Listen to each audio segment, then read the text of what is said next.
जय हिंद। आज के क्लास में हम भारत के प्रमुख जलप्रपात के बारे में पढ़ेंगे। तो एक एक पॉइंट्स करके देखते हैं जो एग्जाम पॉइंट ऑफ व्यू से बहुत ज़्यादा इम्पोर्टेंट है, बार बार पूछे जाते हैं ये सवाल। कुंचिकल जलप्रपात जो है भारत में सबसे ऊंचा जलप्रपात है। यह कर्नाटक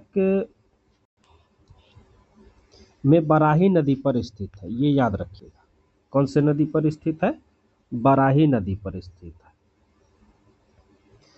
दूसरे एवं तीसरे स्थान पर वरेही पानी बुद्धबलंगा नदी ओडिशा एवं कालिकई मेघालय में है। ये इम्पोर्टेंट है, इसको याद रखिएगा। नोहकालिकई मेघालय में स्थित है। कहाँ स्थित है? मेघालय में स्थित है। समझ गए? ये चीज़ हमेशा के लिए याद रखिएगा। नेक्स्ट पॉइंट है, कावेरी नदी पर तमिलनाडु में होगेनक्कल जलप्रपात तथा कर्नाटक राज्य में भारचुक्की और बालमुरी जलप्रपात अवस्थित है। कौन कौन से? कावेरी नदी पर तमिलनाडु में होगेनक्कल जलप्रपात तथा कर्नाटक राज्य में भारचुक्की और बालमुरी जलप्रपात अवस्थित है।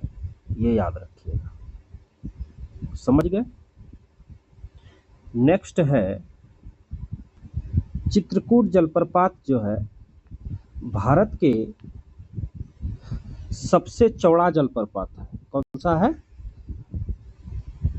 चित्रकूट जलप्रपात भारत का सबसे चौड़ा जलप्रपात है। चित्रकूट घोड़े के पैरों की आकृति के समान होने के कारण इसे भारत का नियाग्रा जलप्रपात कहते हैं। कौन सा कहते हैं? भारत का नियाग्रा जलप्रपात कहते हैं। समझ गए? एलिफेंट जलप्रपात मेघालय में अवस्थित है। एलिफेंट जलप्रपात जो है वो मेघालय में अवस्थित है, ये याद रखिएगा।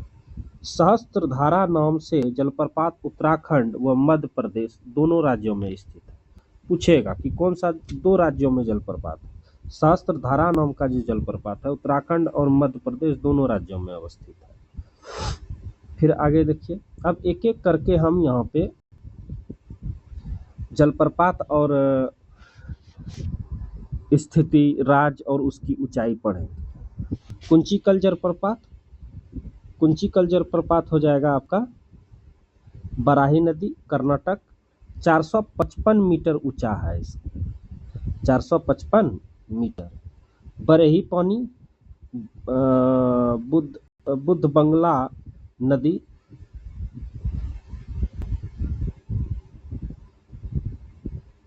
ओडिशा राज्य 399 मीटर, 399 मीटर हो जाएगा। नोहकालिकई वर्षा जल, ये स्थिति इसका है वर्षा जल, और राज्य है सोहरा मेघालय 340 मीटर ऊंचा है, 340 मीटर ऊंचा है। नेक्स्ट है दूध सागर मांडवी नदी पर स्थित है, गोवा राज्य में है और 310 मीटर है। कितना मीटर है? 310 मीटर है, याद रखिएगा दूध सागर। जोग या गरसोप्पा जो है, जोग गरसोप्पा शरावती नदी पर हो जाएगा, कर्नाटक राज्य में है और 255 मीटर ऊंचा है। यन्नौ जलप्रपात जो है नर्मदा नदी पर है, मध्य प्रदेश राज्य में है, 183 मीटर ऊंचा है। दूसरा होगा आपका कि शिव समुद्रम जलप्रपात कावेरी नदी, शिव समुद्रम जलप्रपात कावेरी नदी, राज्य हो जाएगा कर्नाटक और 90 मीटर ऊंचा है। कितना मीटर ऊंचा है? 90 मीटर। गोक्कक जो है घाट प्रभा नदी पर है, कर्नाटक राज्य में 52 मीटर ऊंचा है। फिर हो जाएगा पायकारा जलप्रपात जो है नीलगिरी क्षेत्र में है, तमिलनाडु राज्य में। इसकी ऊंचाई मेंशन नहीं किया हुआ है। चुलिया चंबल नदी राजस्थान राज्य में है और 18 मीटर ऊंचा है। नेक्स्ट हो जाएगा पुनासा जो है चंबल नदी राजस्थान 12 मीटर ऊंचा है। कितना मीटर ऊंचा है? 12। बिहार में है टॉन्स नदी। ये बार बार बिहार के एग्जाम में, बिहार पुलिस, बिहार दरोगा, ये सब में पूछा जाता है कि बिहार जो है जलप्रपात जो है टॉन्स नदी पर है, क्षमा चाहते हैं, ये राजस्थान राज्य में है, नाम बिहार है इसका। जलप्रपात का नाम ही बिहार है, 100 मीटर ऊंचा है ये। नेक्स्ट है धुआंधार, नर्मदा नदी पर, मध्य प्रदेश राज्य, और ऊंचाई 10 मीटर, ऊंचाई 10 मीटर है। हुंडरू जलप्रपात स्वर रेखा नदी हो जाएगा, झारखंड राज्य, 74 मीटर ऊंचा है। चित्रकूट इंद्रावती, चित्रकूट जो है इंद्रावती नदी पर है, चित्रकूट इंद्रावती नदी छत्तीसगढ़, 29 मीटर ऊंचा है। सोहरा चेरापूंजी का स्थानीय नाम है, सोहरा जो है, सोहरा चेरापूंजी का स्थानीय नाम है, जिसे स्थानीय लोग हमेशा इसे हमेशा से इस्तेमाल करते थे। अंग्रेजों ने इसे चेरापूंजी कर दिया था, जिसे मेघालय सरकार ने 2007 में फिर से इसका नाम मूल नाम हो जाएगा सोहरा वापस रख दिया, सोहरा वापस रख दिया।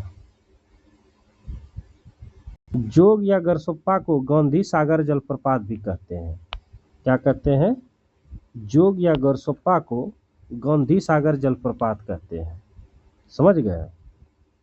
अब देखिए, इसी वीडियो में आपको साथ साथ जो है पढ़ा देंगे विभिन्न प्रकार की कृषि विधियां। देखिए, सेरीकल्चर जो है, सेरीकल्चर किससे संबंधित है? सेरीकल्चर हो जाएगा आपका, सेरीकल्चर हो जाएगा रेशम कीट पालन से, रेशम कीट पालन से। दूसरा हो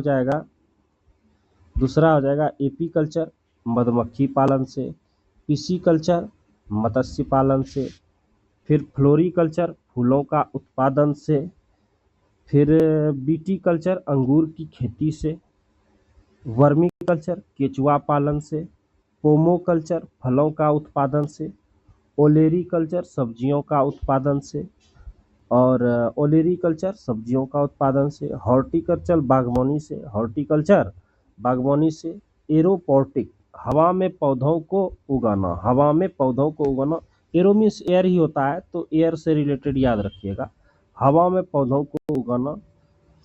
हाइड्रोपोनिक्स जो होता है, जल में पौधों को उगाना। जल, हाइड्रो मतलब होता है वाटर, तो इसमें आपका जल में जो पौधा को उगाना, एक तरह से जो उगाया जाता है, वो हाइड्रोपोनिक्स मतलब बोला जाता है उसको।